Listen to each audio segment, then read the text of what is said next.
আসসালামু আলাইকুম প্রিয় বন্ধুরা। পুরানো জমানার কথা ছিল। এক ছিল বাদশাহ।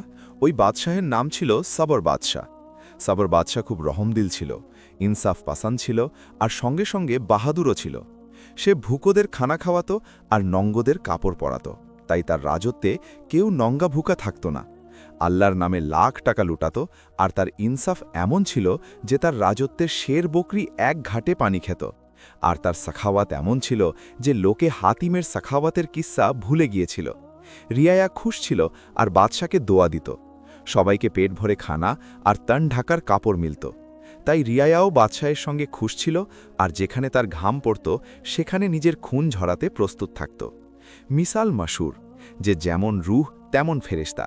কারণ সবর বাদশাহ রাহমদিল ছিল, তাই রিয়ায়াও নেক আর রাহমদিল ছিল। সবাই মিলেমিশে থাকত, পরস্পর লড়াই ঝগড়া করত না, চুরিচামারির কোনো ভয় ছিল না। এমনকি রাস্তায় সোনা ছড়িয়ে চলো আর তোমার দিকে কেউ নজরও দিত না। তাই কোনো গুনাহগার ছিল না, কোথাও খুন খারাপি হতো না, আর যখন জুর্মি হতো না তখন কারাগারও ছিল না আর জেলও ছিল না। আর এভাবে আমান আর সুকুনের সঙ্গে দিন কাটছিল। সাবার বাদশাহের দারুল সালতানাতের নাম ছিল আমাননাগার, কারণ সেখানে শুধু আমান ও আমানই ছিল। সাবার বাদশাহের এক মালকা ছিল, তার নাম ছিল মালকা বাহার। মালকা বাহার যত বেশি সুন্দরী ছিল তত বেশি নেকও ছিল। বেওয়া আর গরিব গুরবাদের খেয়াল রাখত আর খোদার ইবাদত করত। সাবার বাদশাহ আর মালকা বাহারের জন্যে সব সুখ উপস্থিত ছিল, কিন্তু তাদের একটা বড় দুঃখও ছিল, আর সেটা এই যে তাদের কোনো সন্তান ছিল না। মালকা আর বাদশাহ সন্তানের জন্যে কেঁদে কেঁদে দোয়া মেঙ্গেছিল, কিন্তু এখনও পর্যন্ত তাদের দোয়া কবুল হয়নি। ফকির আর দারবেশদের কাছে দোয়া করিয়েছিল, আউলিয়াদের মাজারে গিয়ে মানত মেনেছিল, কিন্তু এখনও কিছু হয়নি। প্রায়ই এমন হতো যে সবর বাদশাহ রাতে চমকে উঠে বসত। কি ব্যাপার বাদশাহ সালামাত? মালকা বাহার জিজ্ঞেস করত। কিছু না বাহার, বাদশাহ জবাব দিত। খোদা সব কিছু দিয়েছে, একটা সন্তান দেয়নি। সব খুশি দিয়েছে, একটা সন্তানের খুশি থেকে বঞ্চিত রেখেছে। এই খেয়াল আমার দিলে কাঁটার মতো খটকা লাগে যে আমাদের পরে কি হবে? গদির ওয়ারিশ না হলে কি হবে? আমার গদির জন্যে লোকে পরস্পর লড়াই করবে আর খুন খারাপি হবে। হায়, আমার আমান নাগার হাঙ্গামা নাগার হয়ে যাবে। বাহার, শুধু এই খেয়ালই আমার রাতের ঘুম উড়িয়ে দেয় যে আমি যে শওক আর লগনের সঙ্গে আমান কায়েম করেছি, রিয়ায়াকে খুশহাল করেছি, সেটা থাকবে না। রিয়ায়াকে কেউ সামলানোর লোক না থাকলে আমার রিয়ায়া বেচারা ভেড়ার মতো ছড়িয়ে পড়বে, ভটকাবে। আল্লাহ জানে আমাদের পরে কি হবে। বাদশাহ সালামত, খোদার ওপর ভরসা রাখো, তিনি ভালোই করবেন। মলকা বাহার বলল, তোমার রিয়ায়ার এত খেয়াল, তাই আল্লাহ তোমারও ভালোই করবেন।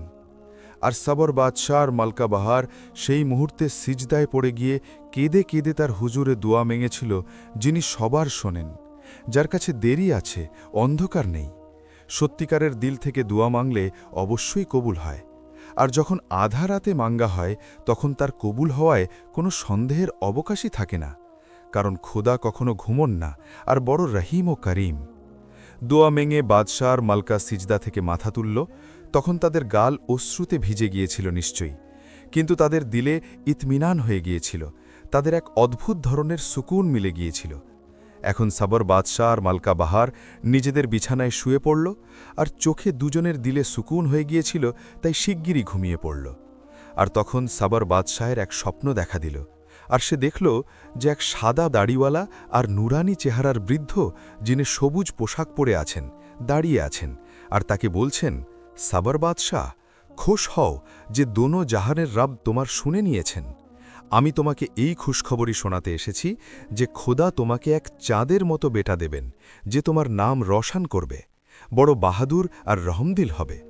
তুমি তার নাম মুশকি রেখো, যেন মুশকের সুগন্ধের মতো তার শোহরাত সারা আলমে ছড়িয়ে পড়ে।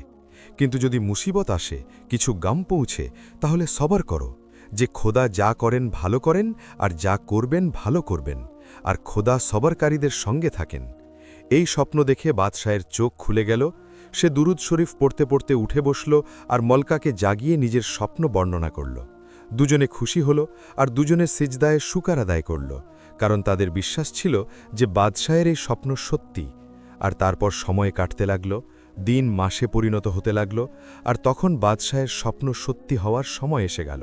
একদিন মলকা বাহার সবার বাদশাকে এই খুশখবরই শোনাল যে সে মা হতে চলেছে।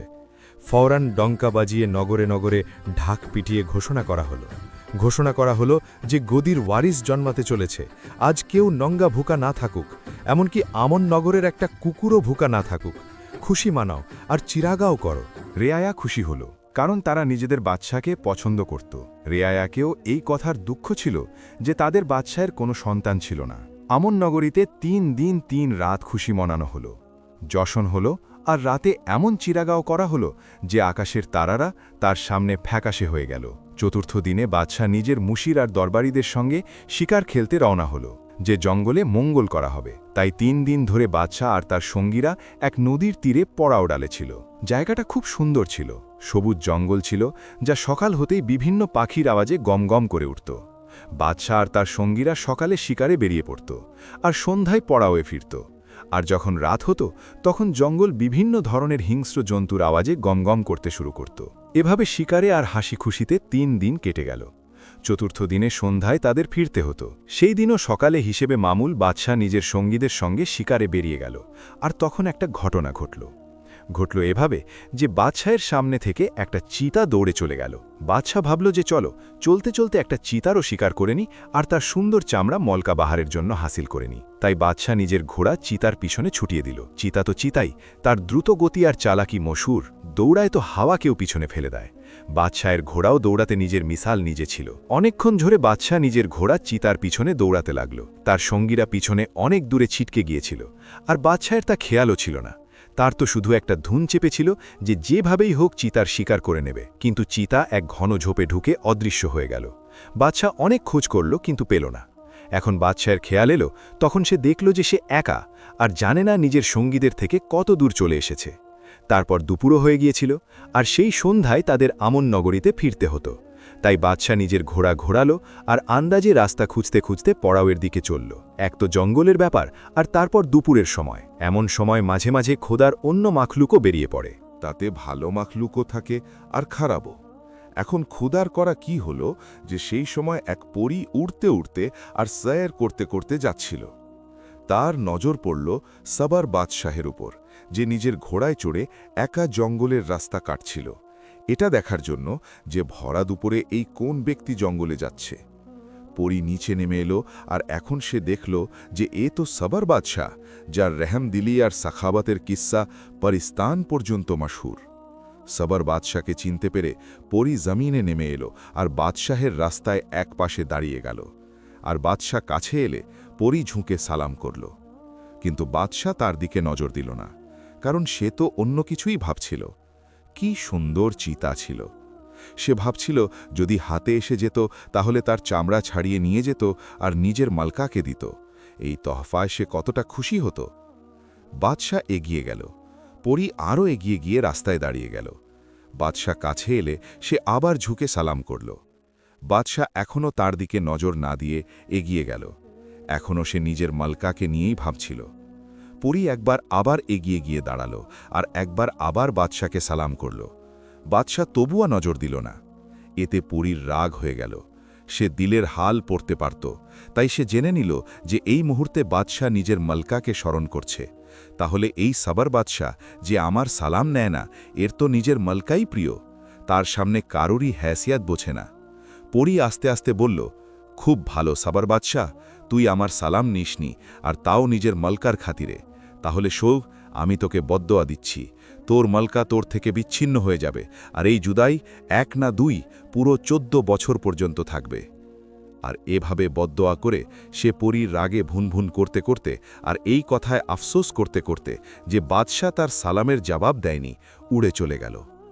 বাদশাহ নিজের ধুনে চলছিল, তার খেয়ালও হয়নি যে কি হয়ে গেল আর এখন কি হতে চলেছে। সাবার বাদশাহ শিকার থেকে ফিরে এলো, তখন যদিও ক্লান্ত ছিল, কিন্তু সোজা মালকা বাহারের আজে পৌঁছল। মালকা খোলা কপালে তার ইস্তেকবাল করল। বাদশাহের এই 4 দিনের জুদাইও তার কাছে শাক গুজরেছিল। শিকারে খুব লুৎফ এসছে? মালকা জিজ্ঞেস করল। হ্যাঁ, খুব, বাদশাহ বলল। আজ একটা চিতার তাকাব করেছিলাম যে তোমার জন্যে তার চামড়া নিয়ে আসি, কিন্তু বদকিসমাতিতে সে হাতে আসেনি। গেল সে গেল, এর আফসোস করার দরকার নেই, মালকা বলল। কিন্তু আর মালকা কথা পুরো করার আগেই মাথা নিচু করে নিল। বাহার খামোশ কেন হয়ে গেল? বলো কি ব্যাপার? বাদশাহ বেচায়ন হয়ে জিজ্ঞেস করল। কিছু না, মালকা মৃত আওয়াজে জবাব দিল। না, কিছু তো আছে, আমাদের মাথার কসম, বলো কি ব্যাপার? বলবো? হ্যাঁ হ্যাঁ বলো। এক আরজু আছে। কি আরজু? বলো তো, আসমান থেকে তারা ছিঁড়ে এনে তোমার মহলের কঙ্গুড়ায় ঝুলিয়ে দেব? বলো তো, মহলের ছাদে হিরে মুক্ত বিছিয়ে দেব? আর বলো তো, না না, এসব না চাই। তাহলে? এক অদ্ভুত ধরনের আরজু উঠেছে দিলে, বলতেও লজ্জা লাগে। লজ্জাকে একপাশে রেখে বলো কি আরজু তোমার? দেখো বাহার, আমরা তোমার খাতিরে সবকিছু করতে প্রস্তুত। ব্যাপার এই যে আমার জি স্নান করতে চায়। বাদশাহ হাসল। বাস এতটুকু কথা? সে বলল, কিন্তু সাধারণ ধরনের পানিতে না। তারপর আমার জি চায় যে একটা বড় হজ হোক, তাতে লাল সুগন্ধি পানি ভরা থাকুক, পানিতে গোলাপের ফুল ভাসছে, আর আমি সেই হজে অনেকক্ষণ স্নান করি। বাস এটাই আমার আরজু। বাস এতটুকু কথা? খুব শিগগির আমরা এর ব্যবস্থা করব আর নিজের মালকার আরজু পুরো করব। সেখানে তো হুকুমের দেরি ছিল। নিজের মালকার মহলের সাহানে একটা যথেষ্ট বড় হজ তৈরি হয়ে গেল। হজ তৈরি হয়ে গেল, তাতে পানি ভরা হলো, তারপর সেই পানিতে জাফরান আর লাল রং ঢালা হলো। এমনকি পানি রক্তের মতো লাল হয়ে গেল। শহরের সব মালানদের হুকুম দেওয়া হয়েছিল যে তারা বড় বড় গোলাপ ফুল নিয়ে আসবে। তাই এখন এই ফুলগুলো লাল পানিতে ঢেলে দেওয়া হলো। লাল পানিতে ভর্তি লবালব হজ আর তাতে ভাসমান বড় বড় গোলাপ ফুল অদ্ভুত সুন্দর দেখাচ্ছিল। আর তারপর একদিন দুপুরের সময় মলকা বাহার সেই হউজে স্নান করতে নামল। সেই সময় সেখানে কেউ ছিল না। মলকার শুধু এক রাজদার কনিজ তার তীরে বসেছিল, যে বাহারের আরজু পুরো হচ্ছে। তাই তার চোখে খুশির অদ্ভুত চমক এসে গিয়েছিল। মলকা লাল পানিতে খুশিতে স্নান করছিল, এদিক ওদিক সাঁতার কাটছিল, আর তার কালো কালো লম্বা লম্বা চুলের লম্বা বেড়ি লাল লাল পানির উপরিভাগে ভাসছিল। এমন মনে হচ্ছিল যেন কালো সাপ। সেই সময় আবার কি হলো যে দুপুরের রোদে এক আকাব চক্কর কাটছিল। এটা কোনো সাধারণ আকাব ছিল না, বরং আকাবদের বাদশাহ জিন্নাতি আকাব ছিল। আর এত বড় ছিল যে তাকে দেখলেই মানুষ কেঁপে উঠত। আসমানি রোদে চক্কর কাটতে কাটতে সে নিচে তাকালো, তাহলে অদ্ভুত তামাশা নজরে পড়ল। লাল রক্তের মতো পানি, তাতে চকচক করছে দুটো চোখ, আর পানির উপরিভাগে কালো সাপের মতো ভাসছে মলকার লম্বা বেণি। এখন খোদার করা কি হলো যে হৌজের লাল পানি সেই জিন্নাতি আকাবকে রক্তে ভরা খড় মনে হলো।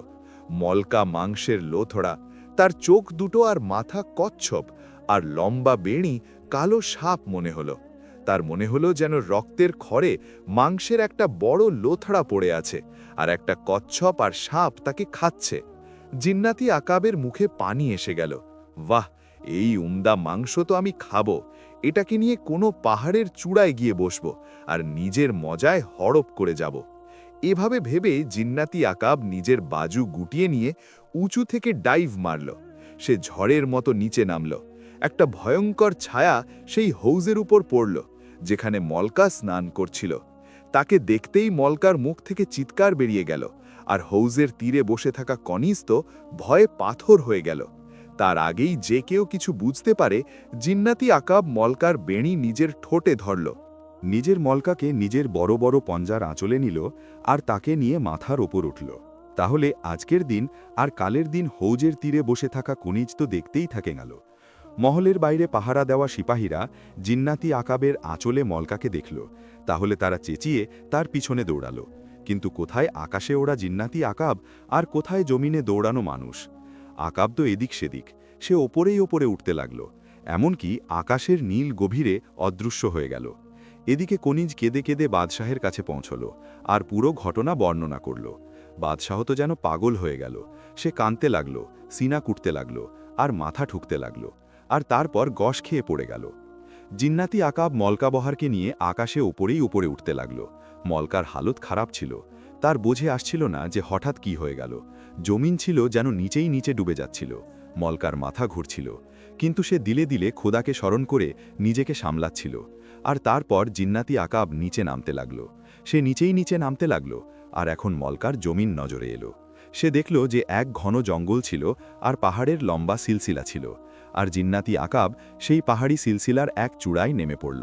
সেই নিজের শিকার চূড়ায় রাখল। তার পঞ্জা আর ঠোঁট থেকে মুক্ত হতেই মলকা হঠাৎ উঠে বসল। জিন্নাতি আকাব যাকে মাংসের লোথড়া ভেবে তুলে এনেছিল, সেই জিনিসটা শুধু নড়াচড়া করল না, বরং উঠে বসেও গেল। তাহলে আকাব হঠাৎ ভয় পেয়ে লাফিয়ে পিছিয়ে গেল। মলকা তাকে এভাবে ভয় পেতে দেখে তার সাহস বাঁধল। সে দাঁড়িয়ে গেল আর দুহাত নেড়ে আর উঁচু আওয়াজে হ্যাঁ করে আকাবের দিকে এগোল। আকাব ভাবল যে জানি এটা কি, যে নিজেই আমাকে খেতে আসছে। তাই সে এক চিৎকার করে ভয় পেয়ে উঠল, আর দেখতে দেখতে অনেক দূরে গিয়ে কোথায় অদৃশ্য হয়ে গেল। মলকা ক্ষুধার শুকুর আদায় করল যে তার জান বেঁচে গেল। কিন্তু তারপর খেয়াল এলো যে জান তো বেঁচে গেল, কিন্তু তাতে লাভ কি? চারদিকে ঘন জঙ্গল, না কোনো আদম না আদমজাদ। আর এই জঙ্গলে একা। কোথায় মহলের সুখ, কোথায় কনিজরা, কোথায় সমর বাদশা, আর কোথায় এই ভয়ঙ্কর জঙ্গল, ভুখ, তৃষ্ণা আর এই তানহাই। পরওয়ারদিগার, তুই আমার জান তো বাঁচালি, কিন্তু এখন কি হবে? আর সেখানে আমার বাদশার কি হালত হয়ে গেছে? তাদের খবর পেয়ে গেছে যে কোনো পাখি আমাকে তুলে নিয়ে গেছে, তাহলে তারা তো পাগলই হয়ে গেছে। হায়, কত খুশি ছিল সে যে গদির ওয়ারিস জন্মাতে চলেছে। কত আরমান ছিল তাদের সন্তানের। এখন খুশির সময় কাছে এসেছে, তাহলে এই ঘটনা ঘটে গেল। হায় কিসমাত, এখন আমি কি করব? কোথায় যাব? খুদা জানে এই পাখি আমাকে কোথায় এনে ফেলেছে। আমার পরওয়ারদিগার, লাল পানিতে স্নান করার আমার আরজু এই সব করেছে। কাশ যে আমি সেই হউজে না নামতাম, তাহলে এই সময় আমি নিজের মহলে থাকতাম। হায় হায়, দেখতে দেখতে এটা কি হয়ে গেল? এখন তো তুই আমার সাহায্য কর আমার মালিক। আমি এই জঙ্গলে একা, বেজার ও বেমদদগার। তুই হজরত ইউনুস আলাহিসাল্লামকে মাছের পেট থেকে আর হজরত ইউসুফ আলাহিসাল্লামকে অন্ধকূপ থেকে বের করে তাদের মুসিবত সহজ করেছিলি। আমার মুসিবতও সহজ কর আমার আল্লাহ। আর মলকা বহারের দিল ভরে এলো। সে কাঁদতে লাগল। নাওমিদি আর মায়ুসী থেকে তার দিল উল্টে গেল, আর সে উঁচু আওয়াজে আর হেঁচকি তুলে তুলে বেতাহাসা কাঁদতে লাগল। আর তখন খুদার রহমত জোশে এলো। জিন্নাতি আকাব মলকা বহারকে যে পাহাড়ের চূড়ায় নামিয়েছিল, তার থেকে 2-1 মাইল দূরে এক আল্লাহওয়ালা বৃদ্ধের খানকাহ ছিল। ওই বৃদ্ধের নাম ছিল কুতুব শাহ। বড় নেক আর খুব বৃদ্ধ দরবেশ ছিল। তাদের অনেক শাগির্দ ছিল, যাদের কুতুব শাহ কুরআন মজিদ আর হাদিসের দর্শ দিতেন। ইত্তেফাক এমন যে সেই সন্ধ্যায় কুতুব শাহের এই শাগিদরা লাকড়ি নিতে খানকা থেকে বেরিয়েছিল, আর লাকড়ি কুড়াতে কুড়াতে আর কাটতে কাটতে সেই দিকেই এসে গিয়েছিল। তাদের মধ্যে এক শাগিরদের কানে মালকা বাহারের কান্নার আওয়াজ পড়ল। সে ফৌরন সবাইকে খামোশ থাকার ইশারা করল আর বলল, মানো বা না মানো, কিন্তু আমি কারোর কান্নার আওয়াজ শুনছি, কোনো দুঃখিনী। অন্য শাগিরদরা কান লাগিয়ে শুনল, আর এখন তাদেরও মালকার কান্নার আওয়াজ শুনতে পেল। সব শাগির নিজেদের কাজ ছেড়ে সেই দিকে দৌড়ালো যেদিক থেকে কান্নার আওয়াজ আসছিল। আর তখন তারা দেখল যে এক পাহাড়ের এক চূড়ায় এক মহিলা বসে কাঁদছে আর খোদাকে স্মরণ করছে। এই মহিলা এই জঙ্গলে কোথা থেকে এলো? তাদের মধ্যে একজন বলল, চেহারা, আকৃতি আর পোশাক থেকে তো কোনো উঁচু খানদানের মহিলা মনে হচ্ছে, চলো জিজ্ঞেস করি। তাই তারা সবাই পাহাড়ে উঠে মালকার কাছে পৌঁছল। মালকা তাদের দেখে কান্না ভুলে গেল। বড় বোন তাদের মধ্যে একজন বলল, আপনি কে? এই জঙ্গলে কোথা থেকে এলেন? মালকা কোনো জবাব দিতে পারল না, শুধু তাকিয়ে তাকিয়ে তাদের চেহারা দেখতে লাগল। আপনার কি দুঃখ? আপনি আমাদের সঙ্গে চলুন, আমাদের উস্তাদ কুতুব শাহের খানকা কাছেই। মালকা বাহারকে এই ছেলেরা অত্যন্ত প্রিয় লাগল। সে বুঝে নিল যে খোদা তার শুনে নিয়েছেন আর তার সাহায্যের জন্যই তাদের এদিকে পাঠিয়েছেন। মালকা বাহার নিজের পুরো কাহিনী তাদের শোনাল, আর এটাও বলে দিল যে সে কে, আর এটা যে সে মা হতে চলেছে। কুতুব শাহের শাগিদরা আমন নগরীর নাম শুনেছিল, আর এটাও জানত যে সাবার বাদশাহ অত্যন্ত নেক আর খোদাভীরু। এটা জেনে তাদের আরও দুঃখ হল যে মালকা দুজীবী। এক ছেলে মালকার কাছেই থেকে গেল, আর অন্যরা নিচে দৌড়ে গেল। তারা লাকড়ির গাঁটরি নিয়ে ফিরে এলো।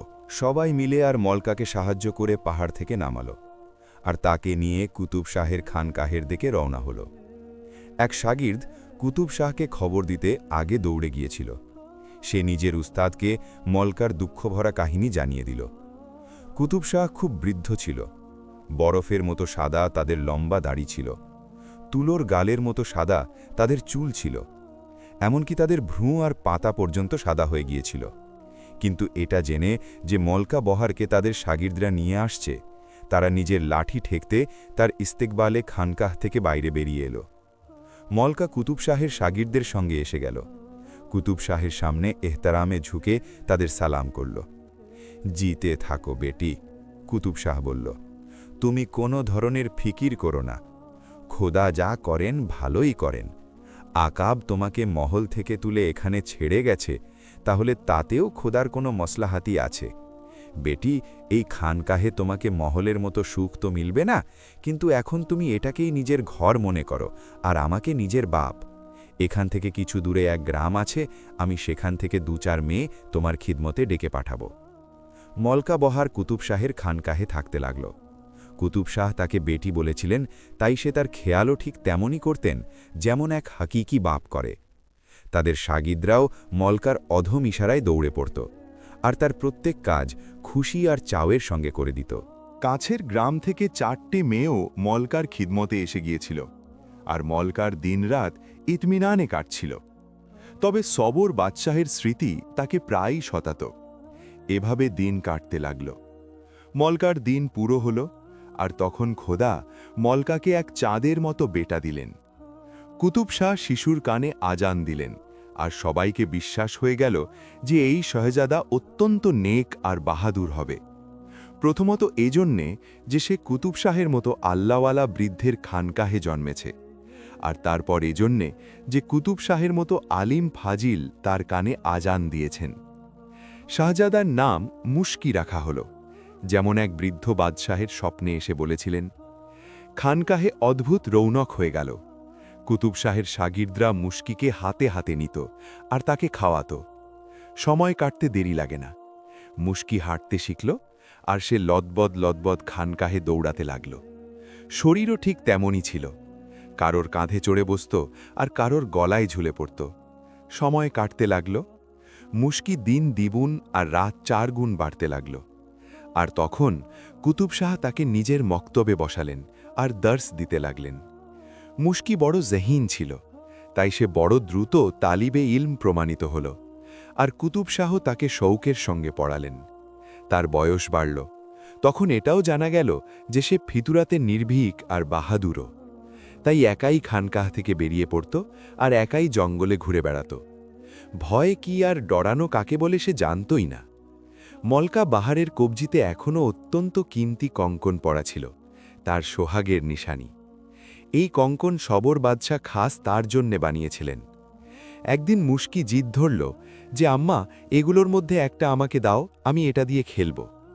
মলকার কাছে এই কঙ্কন অত্যন্ত প্রিয় ছিল, তার সৌহরের নিশানি ছিল, আর তার মোট পুঁজিও এটাই ছিল। সে মুশকিকে লাখ বোঝাল, কিন্তু সে মানল না। মলকাও ভাবল যে মুশকিকে এই জঙ্গলে মিলেছে কি, যদি মহলে থাকত তাহলে আধা শহরের দোকানের সব খেলনা কিনে নেওয়া হতো। তারপরও তো মুশকি তার লাড়লা, তাই মলকা নিজের হাত থেকে একটা কঙ্কন খুলে তাকে দিয়ে দিল। মুশকি এই কঙ্কন নিয়ে খুশি খুশি খানকা থেকে বেরিয়ে পড়ল, আর তাকে ছুটতে ছুটতে জঙ্গলে চলল। সাধারণত সে প্রতিদিনই জঙ্গলে ঘুরে বেড়াত, তাকে কুদরতি মঞ্জার আর তানহাই পছন্দ ছিল। কিন্তু সেই দিন তো সে কঙ্কন ছুটতে আর খুশিতে নাচতে কুদতে অনেক দূরে চলে গেল। হঠাৎ সে থমকে দাঁড়াল। কোথা থেকে এক অত্যন্ত সুরেলা আওয়াজ আসছিল। মুশকি কান লাগিয়ে শুনতে লাগল। এমন সুরেলা আর মন মাতানো আওয়াজ সে আগে কখনো শোনেনি। মুশকির দিল ঝুমঝুম করে উঠল। কাছেই কেউ বীণ বাজাচ্ছিল। মুশকির পা নিজে থেকে সেই দিকে উঠল যেদিক থেকে আওয়াজ আসছিল। সামনে ঝোপের একটা ঝাঁক ছিল। আওয়াজ ঠিক সেই ঝাঁকের পিছন থেকেই আসছিল। মুশকি সেই দিকে চলল, আর সেখানে পৌঁছে সে দেখল যে ঝোপের মাঝে একটা ছোট ময়দান ছড়ানো আছে, আর সেই ময়দানে এক মদারি উঁকু হয়ে বসে বীণ বাজাচ্ছে। মদারি গেরুয়া রঙের কফনি পড়েছিল, কবজি আর পায়ে পিতলের কড়া পরা ছিল। সে বীণের সঙ্গে সঙ্গে নিজের এক পা আস্তে আস্তে জমিনে মারছিল, যার কারণে কড়াগুলো ঝনঝন বাজছিল, আর এভাবে সে তাল দিচ্ছিল। মুশকি আরও কিছু দেখল। একটা কালো সাপ মদারির সামনে ফণা তুলেছিল, আর বীণের সুরে ঝুমছিল। মুশকি খামোশ আর দম বন্ধ করে দাঁড়িয়ে সব দেখছিল যে হঠাৎ মদারি নিজের এক হাত এগিয়ে দিল, আর এক দমে ঝাঁপিয়ে ফণা ধরে ফেলল। সাপ ছটফট করল। সে কুণ্ডলি পাকাতে যাচ্ছিল যে মদারি কাছে রাখা টোকরার ঢাকনা তুলে সাপকে তাতে ঢুকিয়ে দিল, আর টোকরার ঢাকনা মজবুত করে বন্ধ করে দিল। মদারি নিজের কামিয়াবিতে এত খুশি ছিল যে তার ঘন গোঁফ ফরকাচ্ছিল। কিন্তু মুশকির কাছে মদারির এই কাজ ভালো লাগল না। সে একটা আজাদ সাপকে ধোকা দিয়ে কয়েদি বানিয়ে ফেলেছে, বেচারাকে টোকরায় বন্ধ করে দিয়েছে, তাকে তার মা বাপ থেকে আলাদা করে দিয়েছে। সাপের উপর তার রহম আর মদারির ওপর রাগ এলো। মদারি টোকরা তুলে যেতে যাচ্ছিল যে মুশকি এগিয়ে গেল। থামো, সে কিছুটা কড়া করে বলল। মদারি থমকে গেল আর নিজের সামনে এক সুন্দর ছেলেকে দেখে দম বন্ধ হয়ে গেল। কেন সাহেবজাদে, তোমরা কে, আর এই জঙ্গলে কোথা থেকে এলে? মদারি জিজ্ঞেস করল। মদারি এভাবে আদবের সঙ্গে কথা বলল যে মুশকির রাগ ঠান্ডা হয়ে গেল। ভাই, মুশকি বলল, এটা তোমরা খুব খারাপ করেছ। কি খারাপ করেছি মিয়া? ওই যে ওই সাপকে ধরে এই টোকরায় বন্ধ করে দিয়েছ, বেচারা ভিতরে ছটফট করছে হবে। আজাদ ছিল, জঙ্গলে আজাদ ঘুরত, তোমরা নিয়ে তাকে কয়েদ করে দিয়েছ। তার মা বাপ আলাদা চিন্তায় পড়বে। তোমরা এটা বড় গুনাহের কাজ করেছ। মুশকি জঙ্গলে জন্মেছে আর জঙ্গলেই বড় হয়েছে। বাহাদুর ছিল, কিন্তু সঙ্গে সঙ্গে ভোলা ভালাও ছিল। দুনিয়াদারি সম্পর্কে ওয়াকিফ ছিল না। মদারি বলল, মিয়া, তোমরা কোনো দৌলতমন্দ লোকের সাহেবজাদে মনে হচ্ছে, আর তাই এমন কথা বলছো। আমরা তো গরিব, পেট পালতে আমাদের 100 যতন করতে হয়। আর যখন পেট পালার প্রশ্ন আসে, তখন গুনাফ আর সওয়াবে আমরা তফাতি করতে পারি না। আমরা তো মদারি, তাই পাপি পেটের জন্য এই ধান্দা করতে হয়। আমি বুঝলাম না। সোজা কথা মিয়া, এই সাপকে আমি নিয়ে যাব, প্রথমে তার বিষ বের করে নেব, আর তারপর এটাকে নিয়ে বস্তি বস্তি ঘুরব। এর তামাশা লোকদের দেখাবো, আর লোকে আমাকে পয়সা দেবে, যা থেকে আমি নিজের আর নিজের বউ বাচ্চাদের পেট ভরাবো। মিয়া, তোমাদের কাছে এই সাপ শুধু সাপ, আমার কাছে তো রোজি রুটি। কিন্তু ভাই, আমি বলছি তোমরা এটাকে ছেড়ে দাও। আখির রাহামদিলিও তো কিছু একটা তোমাদের কাছে হবে। আমি এমন রাহামদিলি করতে শুরু করলে ভুকে মরব। যাও মিয়া, নিজের রাস্তা দেখো, আর আমাকে নিজের কাজ করতে দাও। তাহলে তোমরা শুধু পয়সার খাতিরে এই জুলুম করছো? মদারি মাথা নেড়ে দিল। তোমরা এটাকে জুলুম বলছো, তাহলে ঠিক আছে, কিন্তু এটা পয়সার খাতিরে। ভালো, যদি আমি তোমাদের অনেক পয়সা দিই, তাহলে তোমরা এটাকে ছেড়ে দেবে? মদারি হাসল। মিয়া, তোমরা বৃথা নিজের সময় নষ্ট করছো, আর আমারও। এটা পয়সা দু পয়সার প্রশ্ন নয়, এটা তো আমার উম্রভরের রোজি। যাও মিয়া, তোমরা খেলো কুদো, আর আমাকে আমার রাস্তায় যেতে দাও। আর যদি আমি তোমাদের এত অনেক টাকা দিই, যা তোমাদের সারা উমরের জন্য যথেষ্ট হয়, তাহলে মাদারি আবার হাসল। সে বুঝে গিয়েছিল যে ছেলেটা ভোলা আর জিদ্দি, তাই সে টালার উদ্দেশ্যে বলল, যদি এমন হয় তাহলে আমি ওয়াদা করছি যে শুধু এই সাপকে ছেড়ে দেব না, বরং আর কখনো সাপ ধরবও না। ভালো, তাহলে এটা নাও। আর মুশকি নিজের আম্মার কঙ্কন মাদারির দিকে বাড়িয়ে দিল। কঙ্কনটা ভারী ছিল, খাঁটি সোনার ছিল। তারপর সবর বাদশাহ নিজের প্রিয় মলকার জন্য খাস বানিয়েছিলেন, তাই তাতে অত্যন্ত কিমতি হিরে, মুক্ত আর লাল জড়ানো ছিল। লাখ না হলে হাজারের কিমতের এই কঙ্কন।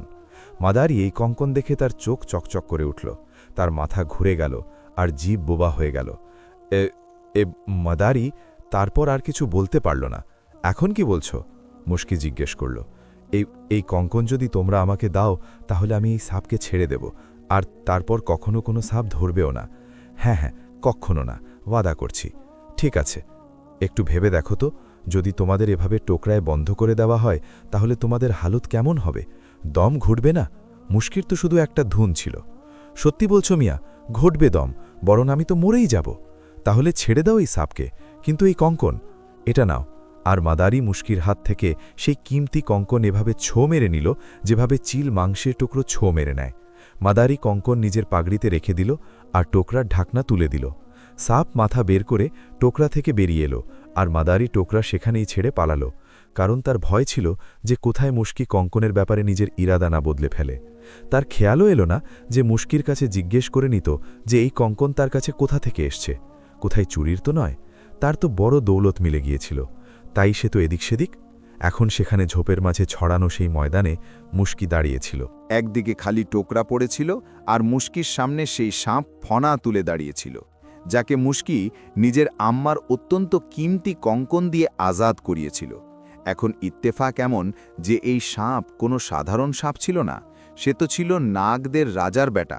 মুশকির মতো সেও জঙ্গলে স্যার সাপাটা গেরিয়েছিল। বিনের সুরেলা আওয়াজ তাকে এদিকে টেনে এনেছিল, আর এভাবে সে মদারির হাতে গ্রেফতার হয়ে গিয়েছিল। এই ছেলে কোনো শরীফ খানদানের আর কোনো আমির ঘরেও মনে হচ্ছে। নাগ শেহজাদা ভাবল, তাই তো, এই রহম করে আমাকে আজাদি দিল, নইলে খোদা জানে আমার কি হালত হতো। নাগ শেহজাদা নিজেও শাহী ঘরের ছিল, খানদানি ছিল আর শরীফ ছিল, আর যারা খানদানি আর শরীফ হয় তারা নিজের উপর করা এহসান কখনো ভোলে না। ভাই, তোমার নাম কি? নাগ শেহজাদা তোমাদের মানে মানুষের ভাষায় জিজ্ঞেস করল। তাকে এভাবে কথা বলতে শুনে মুশকির হায়রতের সীমা রইল না। আমার নাম তো মুশকি, সে বলল, কিন্তু কসম ওই পাক পরওয়ারদিগারের, যিনি 18,000 ধরনের মখলুক সৃষ্টি করেছেন, যে আজই প্রথম কোনো সাপকে কথা বলতে শুনলাম।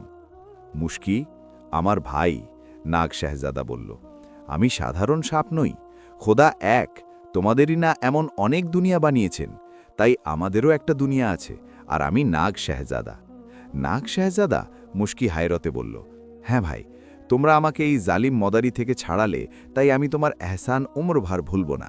তোমরা তো আমাকে নতুন জিন্দিগি দিলে, যদি তোমরা আমাকে না ছাড়াতে তাহলে খোদা জানে আমার কি হতো, হয়তো মরেই যেতাম। তোমাদের এই এহসানের বদলা তো আমি কোনোভাবেই দিতে পারবো না। যা মাংতে চাও মাঙো, হিরে, মানিক, সোনা, রূপো, দুনিয়ার ওই খাজানা যা দাফন আছে, মাঙো, আর আমি দেব। ভাই নাগ শেহজাদে, মুশকি বলল, আমি না কোনো গরজে তোমাকে বাঁচিয়েছি, আর না আমার কিছু চাই। অবশ্য একটা জিনিসের আমার দরকার আছে, যদি দিতে পারো তাহলে দাও, বলো আমার তোমার দোস্তি চাই। নাগ শাহজাদা খুশি হয়ে গেল। সে বলল, আমার দোস্ত বড় উমদার কিমতি জিনিস তালাব করেছ তোমরা।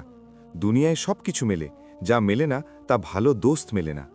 আমি আজ থেকে তোমার দোস্ত, বরং এভাবে বোঝো যে তোমরা নিজের এহসানের ওজে আমাকে কিনে নিয়েছ। তোমরা এখানেই থাকো, আমি এক্ষুনি আসছি। আর সে দৌড়ে কাছের ঝোপে ঢুকে গেল। কয়েক মিনিট পর ফিরে এলো। তখন তার মুখে সোনার একটা বাঁশি ছিল। সে সোনার এই বাঁশি মুশকির পায়ের কাছে রেখে দিল। দোস্ত, এই বাঁশি আমার নিশানীয় আর আমার দোস্তির প্রমাণও। নাগ শাহজাদা বলল, ভালো। মুশকি বাঁশি তুলে নিল, যা সোনার হওয়া সত্ত্বেও হালকা ছিল। দোস্ত, যতক্ষণ এটা তোমার কাছে থাকবে আমিও তোমার কাছে থাকব। যখন তোমরা এটা বাজাবে আর তোমরা যেখানেই থাকো না কেন, আমি তোমার কাছে পৌঁছে যাব, দুঃখে, সুখে আর মুসিবাতে। যখনই তোমার আমার দরকার হবে এই বাঁশি বাজাও, আমি হাজির হয়ে যাব। ভালো, তাহলে এখন আমি চললাম, আমার ওয়ালিদাইন চিন্তা করছেন হবে। খোদা হাফিজ আমার দোস্ত। আর এইভাবে নাগ শাহজাদা মুশকির কাছ থেকে বিদায় নিল। তার চলে যাওয়ার পর মুশকির মনে পড়ল যে তাকেও খানকাহা থেকে বেরিয়ে অনেক দেরি হয়ে গেছে, তাই তার আম্মা আর কুতুব শাহ চিন্তা করছেন হবে। তাই সেও পিছু ফিরে দৌড়ালো খানকাহের দিকে। সেখানে পৌঁছে দেখল যে কুতুব শাহের কাছে তার আম্মাও বসে আছে, আর দুজনেই অত্যন্ত পারেশান। মলকা হঠাৎ দৌড়ে গিয়ে মুশকিকে গলায় জড়িয়ে নিয়ে বলল, শুকর আল্লাহর যে তুমি সঠিক সালামাত ফিরে এসেছ। বেটা, তোমার ওয়ালিদা কতক্ষণ থেকে চিন্তা করছিল, আর আমিও পারেশান হয়ে গিয়েছিলাম। কুতুব শাহ বলল, কারণ তোমার ওয়ালিদা বলেছিলেন যে তুমি তার কিমতি কঙ্কন নিয়ে গেছ। আমাদের চিন্তা শুধু এই কথারই ছিল যে রাস্তায় কোনো চোর ডাকাত তোমার কাছে কঙ্কন দেখে খোদানা খাস্তা তোমাকে কথাও না। শাহ সাহেব, এমন কোনো কথা হয়নি। অবশ্য এখন কঙ্কন আমার কাছে নেই। হায় আল্লাহ, মলকার মুখ থেকে বেরিয়ে গেল। নেই, কোথায় গেল? আমি মদারিকে দিয়ে দিয়েছি, আর তার বদলে এই বাঁশি হাসিল করেছি। তোমরা জানো মুশকি, ওই কঙ্কন কতটা কিমতি ছিল, আর এই বাঁশি মলকা। তারপর আর কিছু বলতে পারল না। এমন কথা নয় আম্মা, আপনি আমার পুরো কথা তো শোনেন। ভালো, শোনাও বেটা, যদিও আমার খেয়ালে তো এখন শোনার মতো কিছুই বাকি নেই। জি, ছোট করো না বেটে। কুতুব শাহ মোলকাকে তাসাল্লি দিলেন। আমার বিশ্বাস আছে যে মুশকি এমনি এমনি দেয়নি। হ্যাঁ বেটা, শোনাও নিজের কথা। আর তখন মুশকি শুরু থেকে শেষ পর্যন্ত পুরো কথা শোনাল। কুতুব শাহ আর মলকা খুশি হয়ে গেল। সাব্বাস বেটা। কুতুব শাহ বললেন, তোমরা বড় নেক কাজ করেছ। মলকাও নিজের কঙ্কন ভুলে গেল আর নিজের ব্যাটার চটচট বালাইন নিল। এদিকে সবার বাদশাহের দিনের চ্যান আর রাতের ঘুম উড়ে গিয়েছিল। মলকা বাহারকে কোনো জিন্নাতি পাখি তুলে নিয়ে গিয়েছিল, আর তাও সেই সময় যখন খুশির দিন কাছে ছিল, যখন বাদশাহের সবচেয়ে বড় আরজু পুরো হতে চলেছিল, মানে তার গদির ওয়ারিস জন্মাতে চলেছিল। সাবার বাদশাহ যখনই একা হতো কেঁদে ফেলত। হায় মলকা, তুমি কোথায়? এটা কি হয়ে গেল? সে বলত। কখনো সে ভাবত, এত বড় পাখি, হায় সে আমার মলকাকে খেয়ে ফেলেছে হবে। এই খেয়াল এলে বাদশাহের কাঁপুনি ধরে যেত। ওজির তাকে দিলাসা তাসাল্লি দিত, কিন্তু বাদশাহের কোনো কল আর কোনো পলে চ্যান ছিল না। তার লোকেরা মুলকের দৈর্ঘ্য প্রস্থে দৌড়ে গিয়েছিল। তারা প্রত্যেক জায়গায় মলকাকে খুঁজেছিল, কিন্তু তার কোত্থাও সুরাগ মিলল না। বাদশাহ সব দিক থেকে মায়ুস হয়ে বসে গেল। তার বোঝে আসছিল না যে সে কি করবে। দিন মাসে আর মাস বছরে পরিণত হয়ে গেল। বাদশাহের এখন বিশ্বাস হয়ে গিয়েছিল যে মলকা মরে গেছে। সব দরবারি আর অজিরদেরও মলকার মৃত্যুর বিশ্বাস হয়ে গিয়েছিল। আর তারপর একদিন একটা ঘটনা ঘটল। সবর বাদশাহ দরবারে বসেছিল যে বাইরে কিছু গড়বড় হলো। কারোর জোরে জোরে কথা বলার আওয়াজও শোনা গেল। দু-চার পাহারাদার এটা জানতে দৌড়ে গেল যে কি ব্যাপার। জানা গেল যে এক মদারি বাদশাহের সঙ্গে মিলতে আর এক অত্যন্ত কিমতি কঙ্কন তাকে দেখাতে চায়। এই সেই মদারিই ছিল যে মুশকির থেকে কঙ্কন নিয়ে নাগ শাহজাদাকে আজাদ করেছিল। সে এই কঙ্কন মুলকের বড় বড় জহরিদের দেখিয়েছিল, কিন্তু কেউ তার কিমত দিতে পারেনি। তাই মদারি ভেবেছিল যে এখন তো এটাকে বাদশাহই কিনতে পারেন, আর এভাবেই সে আমার নগরীতে এসেছিল। পাহারাদার মদারিকে ধরে অজিরের কাছে নিয়ে গেল। অজির কঙ্কন হাতে নিয়ে দেখল আর হায়রান হয়ে গেল। এমন উমদা আর এমন কিমতি কঙ্কন এই মদারির কাছে কোথা থেকে এলো? আর তারপর অজির চমকে উঠল। সে ভাবতে লাগল যে ঠিক এমনই বানানোর কঙ্কন সে আগেও কোথাও দেখেছে। লাখ মনে করার পরও তার মনে পড়ল না যে সে এমন কঙ্কন কোথায় দেখেছে। কি ব্যাপার অজির? বাদশাহ জিজ্ঞেস করল। হুজুর, এই মদারি একটা কঙ্কন বেচতে এনেছে, অজির জবাব দিল। আমাদের মলকা তো রইল না, এখন আমরা কঙ্কন কার জন্য কিনব? বাদশাহ একটা আহ টেনে বলল। কিন্তু হুজুর, আমার মনে হচ্ছে যে আমি এই কঙ্কন আগেও কোথাও দেখেছি। ভালো, নিয়ে আসি দেখি। অজির এগিয়ে গিয়ে কঙ্কন বাদশাহের হাতে রেখে দিল। আর তাকে দেখতেই বাদশাহ তো বেহোশ হয়ে সেখানেই তক্তে পড়ে গেল। দরবারিরা ঘাবড়ে গেল যে হঠাৎ এটা কি হয়ে গেল। শাহী তবিব দৌড়ে গেল। বড় চেষ্টার পর যখন বাদশাহের হোশ এলো, তখন সে কাঁদতে লাগল। দরবারিরা হায়রান ছিল যে বাদশাহকে এটা কি হয়ে গেল। হুজুর, আপনার দুশ্মনদের এটা কি হয়ে গেল? আখিরকার অজির সাহস করে জিজ্ঞেস করল। অজির, এই কঙ্কন চিনলে না তুমি? বাদশাহ জিজ্ঞেস করল। না হুজুর, অবশ্য আমার বিশ্বাস আছে যে আমি এমন কঙ্কন আগেও কোথাও দেখেছি। অবশ্যই দেখেছ, কারণ এই কঙ্কন মলকা বহারের। আমি এমন দুটো কঙ্কন খাস তাদের জন্য বানিয়েছিলাম আর নিজের হাতে তাদের পরিয়েছিলাম। হুজুর সত্যি বলছেন? এখন আমারও মনে পড়ে গেল। অজির খুশি হয়ে বলল। কিন্তু এই কঙ্কন এই মদারির কাছে কোথা থেকে এলো? বাদশাহ বলল, কি, আমার মলকা জিন্দা আছে? খোদা করুন জিন্দা থাকুক, মদারিকে আমাদের সামনে নিয়ে আসো। মদারি তো বাদশাকে বেহোশ হতে আর তারপর হোশে এসে কাঁদতে দেখে কাঁপছিল। এখন যখন পাহারাদার তাকে ঘষ্টে বাদশার সামনে নিয়ে এলো, তখন সে পাতার মতো কাঁপতে লাগল, কারণ তার বিশ্বাস হয়ে গিয়েছিল যে এখন তার গর্দান উড়িয়ে দেওয়া হবে। ভাই, ঘাবড়াও না, বাদশা নরম করে বলল। আমরা যা জিজ্ঞেস করব তার সঠিক সঠিক জবাব দেবে, মিথ্যে তো বলবে না। হুজুর, আপনার সামনে মিথ্যে বলা যায় ভালো? মদারি সাহস করে বলল। যদি তুমি মিথ্যে না বলো, তাহলে আমরা তোমাকে ইনাম দিয়ে মালামাল করে দেব। আমি সত্যিই বলবো হুজুর। ভালো, তাহলে এটা বলো যে এই কঙ্কন তোমার কাছে কোথা থেকে এলো? আর মদারি সাপ ধরার আর তারপর এক ছেলের থেকে কঙ্কন পাওয়ার কথা শুরু থেকে শেষ পর্যন্ত বর্ণনা করে দিল। আর তারপর বলল, হুজুর, যে ছেলে সাপের উপর রহম খেয়ে আর তাকে আজাদ করার বদলে আমাকে এই কঙ্কন দিয়েছিল, সে কোনো বড় আর শরীফ খানদানের ছেলে মনে হচ্ছিল। সেই ছেলের বয়স কত হবে? বাদশাহ জিজ্ঞেস করল। মদারি মুশকির বয়স আন্দাজে বলে দিল। বাদশাহ দিলে দিলে হিসেব জুড়ে বলল, হোক বা না হোক, এটা আমারই সহজাদা। দরবারিরা খামোশ ছিল, মদারিও খামোশ ছিল। তারপর বাদশাহ বলল, দেখো মদারি, এই কঙ্কনের আমরা তোমাকে 5 লাখ টাকা দেব, আর ইনাম আলাদা। কয়েক বছর হয়ে গেছে, আমাদের মলকাকে এক জিন্নাতি পাখি তুলে নিয়ে গিয়েছিল। আর তারপর বাদশাহ মলকার গুম হওয়ার ঘটনা শুরু থেকে শেষ পর্যন্ত শোনাল। তখন মদারির চোখে অশ্রু এসে গেল।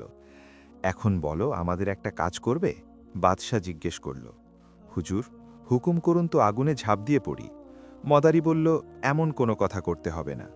বাদশাহ বলল, তুমি শুধু এটা করো যে আমাদের অজিরকে সেই জঙ্গল পর্যন্ত নিয়ে যাও যেখানে ওই ছেলে তোমার সঙ্গে দেখা করেছিল।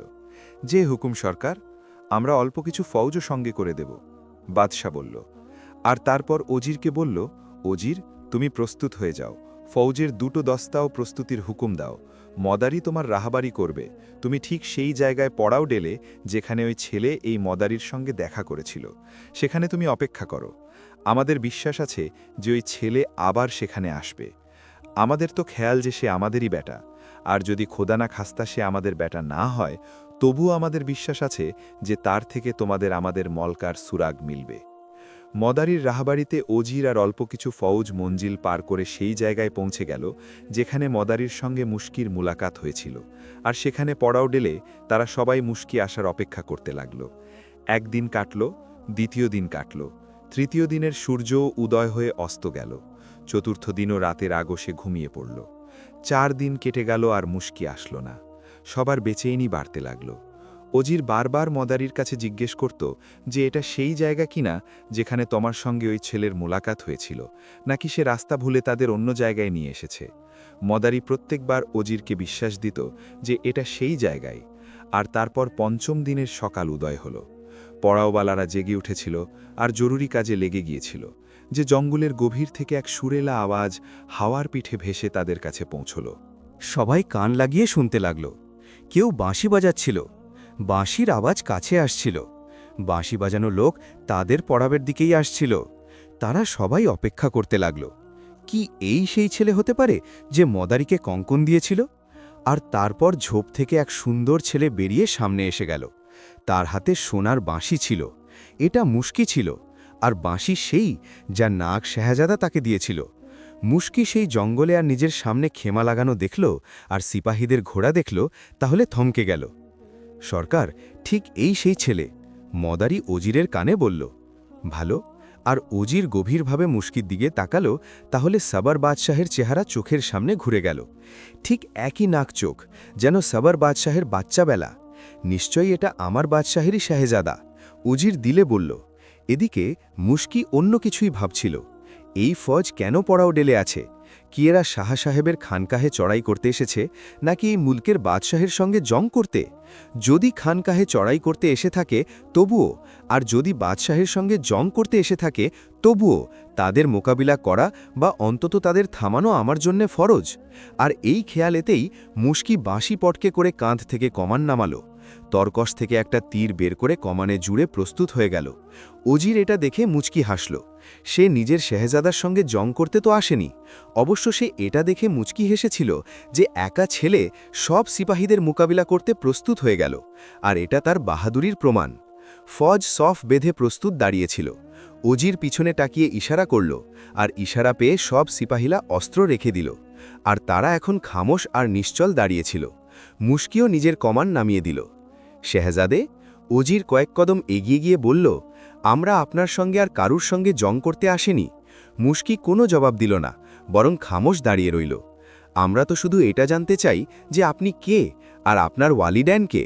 প্রথমে আপনিই বলুন যে আপনি কে, আর এখানে কেন এসেছেন, আর কোথা থেকে এসেছেন। এতে অজির মুশকির ওই 2টো প্রশ্নের জবাব তফসিলের সঙ্গে দিল। সবর বাদশাহ আর আমন নগরীর নাম মুশকি মনে করে নিল, আর তারপর বলল, আপনারা আমার নাম জিজ্ঞেস করেছেন, তাহলে আমার নাম মুশকি।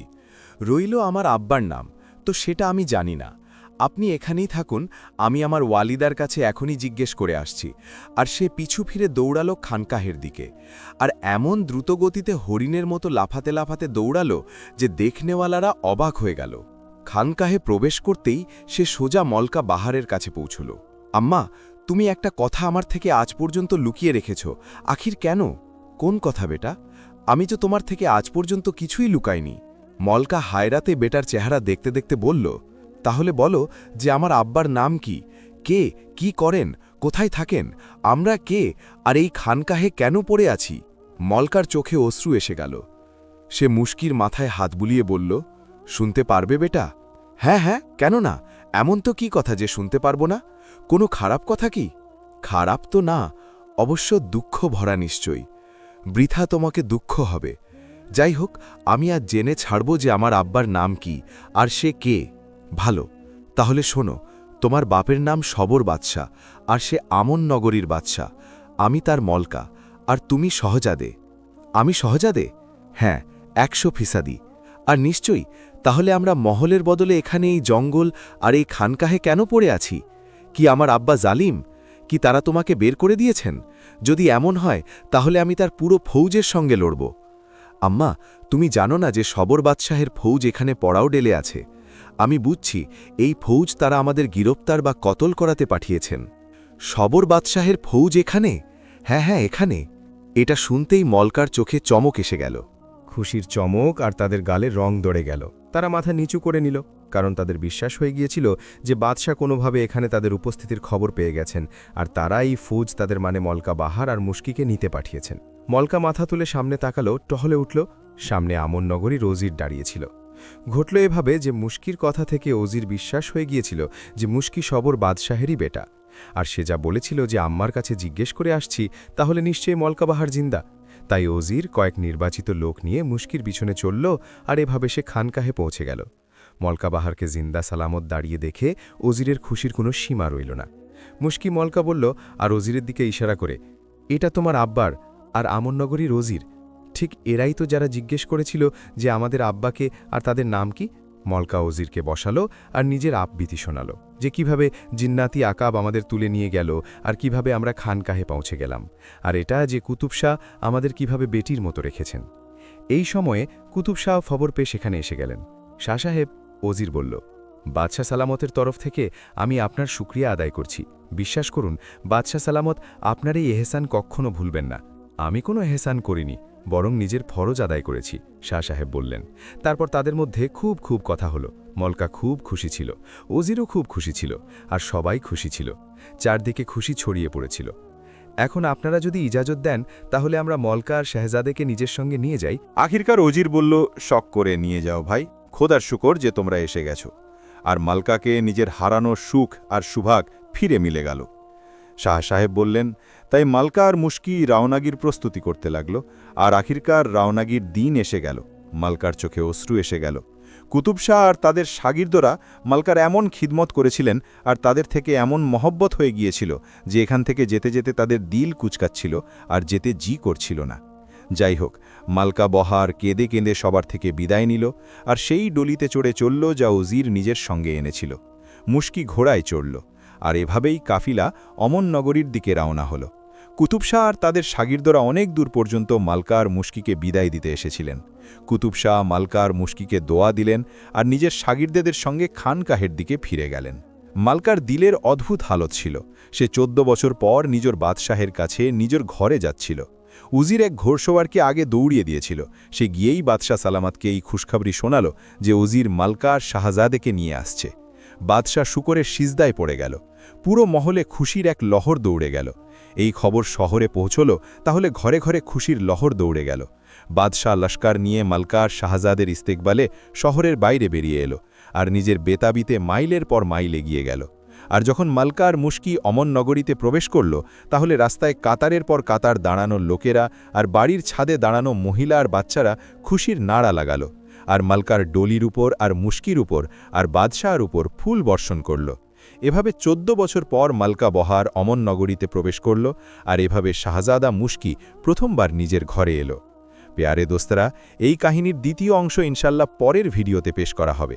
আর এখান পর্যন্তের কাহিনী তোমাদের কেমন লাগলো আমাদের কমেন্ট করে অবশ্যই জানাও। আর এমনই আরও দিলচস্প কিস্সা কাহিনীর জন্য চ্যানেলকে সাবস্ক্রাইব করো, আর সঙ্গে বেল আইকনের বাটনও প্রেস করে দাও, যাতে আমাদের আসন্ন নতুন ভিডিওর নোটিফিকেশন তোমাদের সময় মতো মিলে যায়। শুকরিয়া।